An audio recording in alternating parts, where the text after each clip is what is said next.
53장의 말씀입니다. 이사야서 53장은 굉장히 중요한 말씀이죠. 그래서 여러분 개인적으로 1절부터 마지막 절까지 다 읽어보시는데 오늘은 2절부터 7절까지의 말씀을 우리 함께 읽겠습니다. 이사야서 53장 2절에서 7절까지의 말씀 우리 한 목소리로 같이 읽겠습니다. 그는 주님 앞에서 마치 연한 순과 같이 마른 땅에서 나온 싹과 같이 자라서 그에게는 고운 모양도 없고 훌륭한 풍채도 없으니 우리가 보기에 흠모할 만한 아름다운 모습이 없다. 그는 사람들에게 멸시를 받고 버림을 받고 고통을 많이 겪었다. 그는 언제나 병을 앓고 있었다. 사람들이 그에게서 얼굴을 돌렸고 그가 멸시를 받으니 우리도 덩달아 그를 귀하게 여기지 않았다. 그는 실로 우리가 받아야 할 고통을 대신 받고 우리가 겪어야 할 슬픔을 대신 겪었다. 그러나 우리는 그가 징벌을 받아서 하나님에게 맞으며 고난을 받는다고 생각하였다. 그러나 그가 찔린 것은 우리의 허물 때문이고 그가 상처를 받은 것은 우리의 악함 때문이다. 그가 징계를 받음으로써 우리가 평화를 누리고 그가 매를 맞음으로써 우리의 병이 나았다. 우리는 모두 양처럼 길을 잃고 각기 제 갈 길로 흩어졌으나 주님께서 우리 모두의 죄악을 그에게 지우셨다. 그는 굴욕을 당하고 고문을 당하였으나 아무 말도 하지 않았다. 마치 도살장으로 끌려가는 어린 양처럼 마치 털 깎는 사람 앞에 잠잠한 암양처럼 끌려가기만 할 뿐 아무 말도 하지 않았다. 아멘.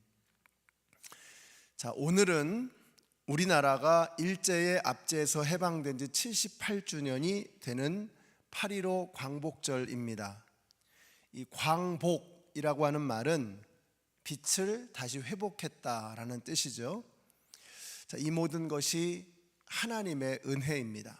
자, 오늘 말씀이 마침 이사야서 53장인데 이 복음의 정수를 보여주는 대단히 중요한 말씀입니다. 그래서 오늘 광복절을 맞이해서 다시 한번 복음의 메시지를 정리해 보려고 합니다. 특별히 여러분이 구원의 확신이 흐릿해질 때, 또 믿음이 흔들릴 때, 도대체 예수 믿는 게 뭔가 하는 회의가 생길 때, 또 자녀들에게 복음을 설명해 주고 싶을 때, 또 주위에 믿지 않는 사람들에게 복음을 전하고자 할 때 오늘 이 말씀 2023년 8.15 광복절에 선포된 이 말씀을 다시 보시면 여러분에게 도움이 많이 될 것입니다. 자, 오늘 말씀 6절에는 이 복음의 핵심이 잘 나와 있습니다. 6절 말씀 같이 다시 읽겠습니다. 6절 시작. 우리는 모두 양처럼 길을 잃고 각기 제 갈 길로 흩어졌으나 주님께서 우리 모두의 죄악을 그에게 지우셨다. 자, 우리는 모두라고 했고요. 우리 모두의 죄악을 이라고 말씀하고 있습니다. 자, 우리 모두라고 하는 이 말 속에 무슨 뜻이 담겨 있는가? 우리 중에 예외가 없다는 것입니다. 우리 모두가 다 죄인이라는 것입니다. 의인은 없나니 하나도 없다고 했죠. 모든 사람이 죄를 범하였음에 하나님의 영광에 이르지 못했다라고 말씀하고 있습니다. 여러분, 세상에 털어서 먼지 안 나는 사람이 없습니다. 자, 이 속에는 어떠한 성자, 어떠한 도덕군자도 다 포함되는 것이죠. 인간은 스스로 죄의 문제를 해결할 수 없습니다.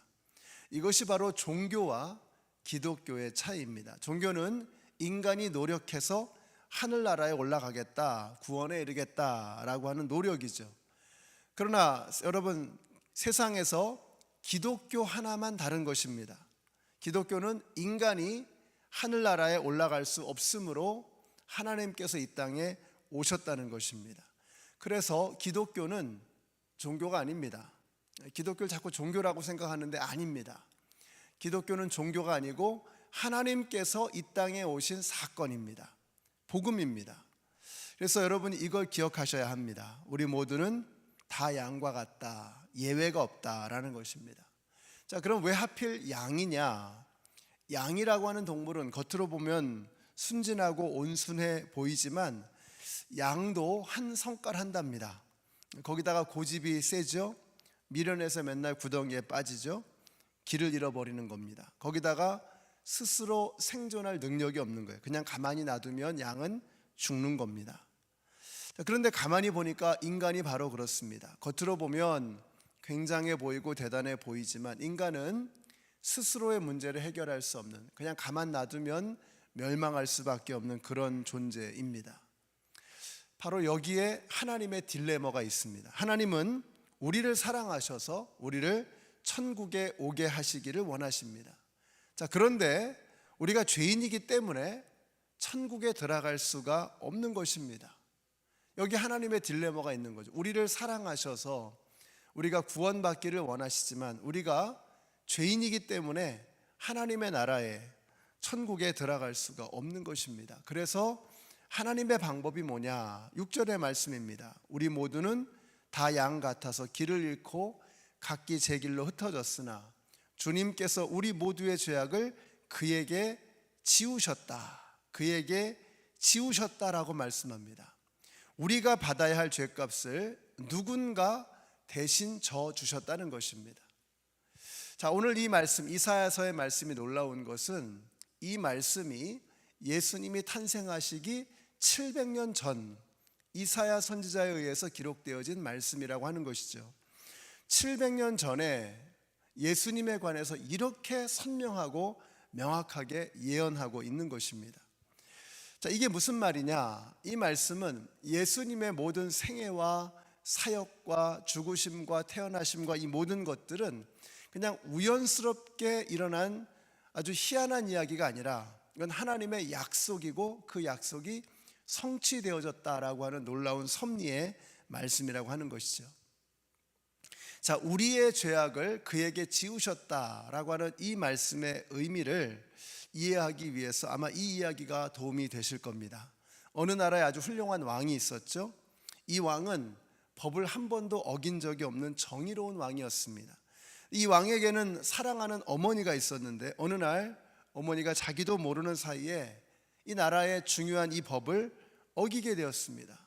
벌로 채찍 40대를 맞아야 하는데 그러면 어머니는 죽습니다. 그래서 나라가 두 쪽으로 쫙 갈라진 거죠. 한쪽은 야, 우리 왕은 정의로운 왕이다. 우리 왕이 법을 어긴 것을 본 적이 있느냐? 아무리 어머니를 사랑한다고 해도 왕이 법을 어기지는 않을 것이다. 자, 다른 한쪽에서는 야, 우리 왕이 어머니를 얼마나 사랑하시는데 아무리 정의로운 왕이라고 할지라도 사랑하는 어머니를 죽게 하지는 않을 것이다. 자, 이때 왕이 어떻게 했을까요? 왕이 명령을 내리는 것입니다. 이 여인을 형틀에 묶어라. 자, 그리고 40대를 쳐라. 자, 그리고는 왕이 어떻게 했죠? 어머니를 끌어안았던 것입니다. 자, 그럼 어떻게 되는 것입니까? 법은 집행되어진 것입니다. 정의가 지켜진 것이죠. 자, 그리고 어머니에 대한 왕의 사랑도 이루어지게 된 것입니다. 그래서 어머니가 죽어야 할 그 자리에서 왕이 사랑하는 어머니를 대신해서 죽은 것입니다. 여러분, 이것이 바로 십자가입니다. 내가 죽어야 하는데 예수님께서 나를 사랑하셔서 나를 대신해서 죽으신 것입니다. 그것이 바로 6절의 말씀입니다. 우리 모두의 죄악을 그에게 담당시키셨도다. 사랑하는 성도 여러분, 하나님은 우리를 사랑하십니다. 그래서 여러분이 영원한 죽음이 아니라 영원한 생명, 곧 천국에 들어가기를 원하십니다. 근데 우리가 자격이 안 되는 거예요. 우리의 죄 때문에 그 천국에 들어갈 수가 없는 것입니다. 이 하나님의 딜레마를 어떻게 하셨나? 내가 치러야 할 그 죄값을 십자가에서 예수님이 대신 담당하셨다는 것입니다. 그러므로 십자가에서 하나님의 공의가 이루어졌고 십자가에서 하나님의 사랑이 완성된 것입니다. 우리가 십자가를 볼 때 십자가는 하나님의 정의의 표현이구나, 십자가는 하나님의 사랑의 완성이구나 라고 하는 것을 우리가 읽을 수 있어야 하는 것입니다. 예수를 믿는다는 것은 바로 이걸 믿는 것입니다. 죄의 싹은 사망이라고 했습니다. 죄로 가득한 우리는 죽을 수밖에 없는 것입니다. 자, 그러니까 죄 많은 내가 죽어야 하는데 예수님이 나를 위해서 대신 죽으셨다는 것입니다. 이걸 믿는 것입니다. 영접하는 자, 곧 그 이름을 믿는 자들에게는 하나님의 자녀가 되는 권세를 주셨으니. 예수를 영접한다는 게 뭡니까? 예수를 믿는다는 게 뭐예요? 예수님이 나를 위해서 대신 죽으셨다라고 하는 것을, 이것을 믿는 것입니다. 자, 이것을 믿을 때 우리가 하나님의 자녀가 된다는 것입니다. 부모와 자녀의 관계는 끊어질 수 없는 관계입니다. 우리가 예수를 믿으면 하나님과 끊어질 수 없는 관계가 된다는 것입니다. 그러므로 죽으면 어디 가요? 하나님과 우리의 관계는 이제 더 이상 끊을 수 없는 부모와 자식의 관계가 된 것입니다. 그래서 우리가 죽으면 어디 가요? 하나님 아버지의 곁으로 가게 되는 것이죠. 죽어봐야 아는 게 아니고 이 확신을 가지셔야 합니다. 여러분, 예수를 믿으면 나는 아직 부족하지만, 나는 아직도 연약하고 자꾸 실족하고 넘어지지만 예수를 믿으면 하나님의 자녀가 되고, 그래서 죽으면 어디 가느냐? 아버지의 집, 하나님의 나라에 가게 되는 것입니다. 이걸 믿는 것입니다. 그래서 아들이 있는 자에게는 생명이 있고 하나님의 아들이 없는 자에게는 생명이 없느니라 라고 말씀하셨어요. 무슨 말이에요?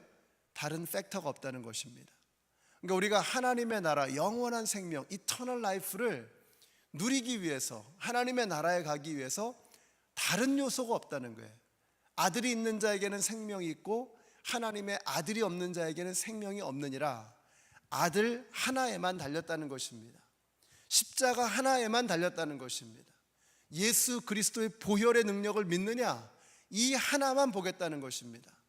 그냥 내버려 두면 나는 양처럼 스스로 생존할 수 없어서, 스스로 구원할 수 없어서 나는 죽어 멸망할 수밖에 없는 존재이지만 우리의 죄를 그에게 담당시키셨다는 거예요. 그분을 믿느냐 이거예요. 그 하나님의 사랑을 받아들이냐 이거예요. 이 하나님의 사랑을 거부하느냐 받아들이냐, 이거 하나 보겠다는 거예요. 영접하는 자, 곧 그 이름을 믿는 자들에게는 하나님의 자녀가 되는 권세를 주셨으니. 하나님은 이 딱 한 가지만 보시겠다는 겁니다. 여러분이 얼마나 대단한 인생을 살았던, 얼마나 대단한 업적을 이루었든, 얼마나 굉장한 봉사와 헌신을 했던, 그게 아니라 우리가 예수를 믿느냐.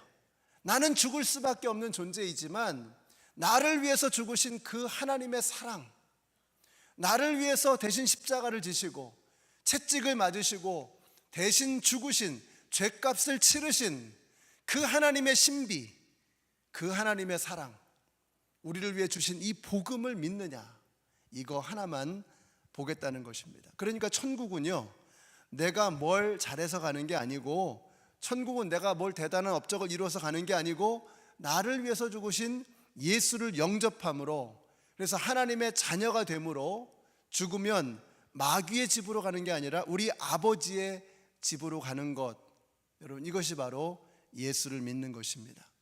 그러면 이제 우리에게 남겨진 일은 무엇입니까?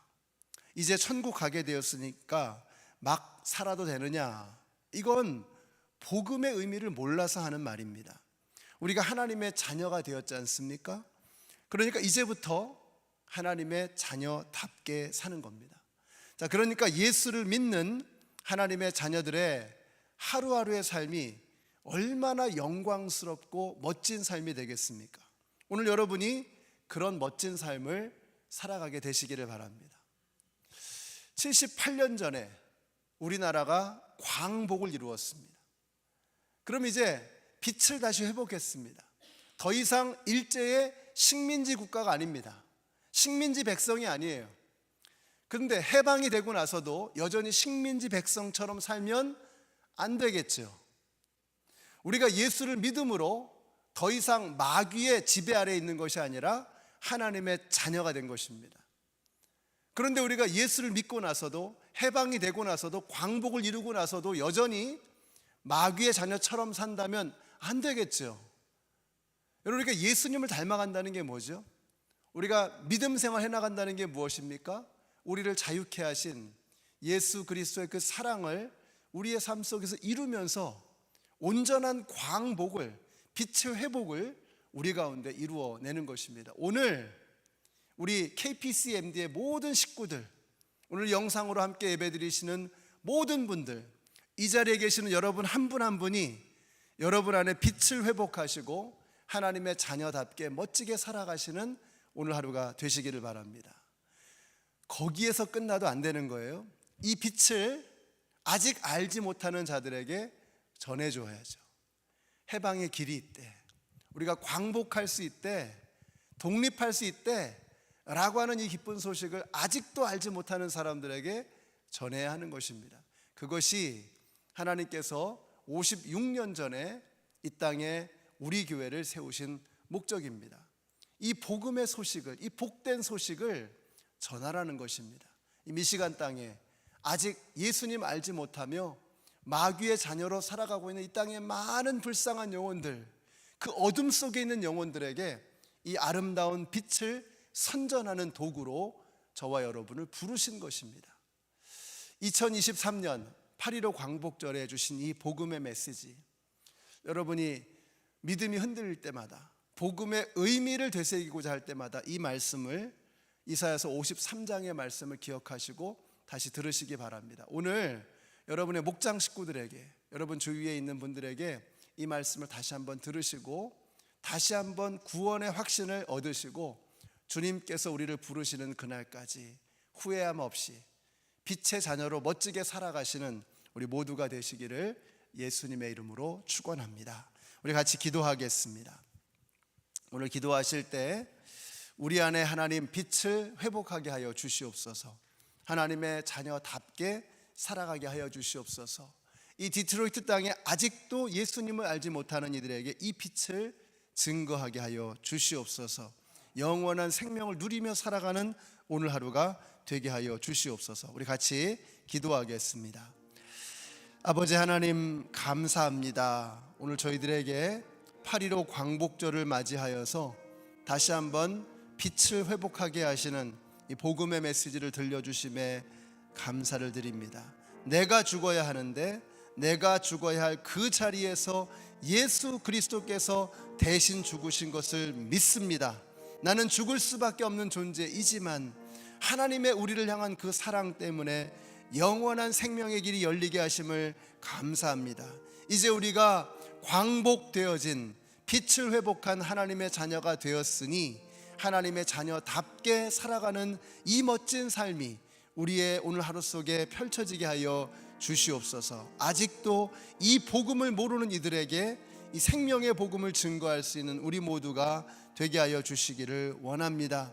아버지 하나님, 우리 교회를 이 땅에 56년 전에 세우신 그 이유를 우리가 알게 하여 주시고 이 복음의 의미를 이 디트로이트 땅에서 멋지게 힘차게 증거하고 선포하는 우리 KPCMD가 되게 하여 주시옵소서. 하나님, 오늘 이 영상을 통해서 또 이 현장에서 예배하는 모든 이들에게 예수 그리스도의 복음이 그 어느 때보다도 선명하게 증거되고 선포되어지기를 원합니다. 이 복음을 믿고 아들이 있는 자에게는 생명이 있고 하나님의 아들이 없는 자에게는 생명이 없다고 말씀하신 이 명확한 말씀을 우리가 다시 한번 붙잡고 예수 이외에 다른 복음의 생명의 길이 없음을 알고 오직 예수의 길만을 걸어가는 저희들 모두가 되게 하여 주시옵소서.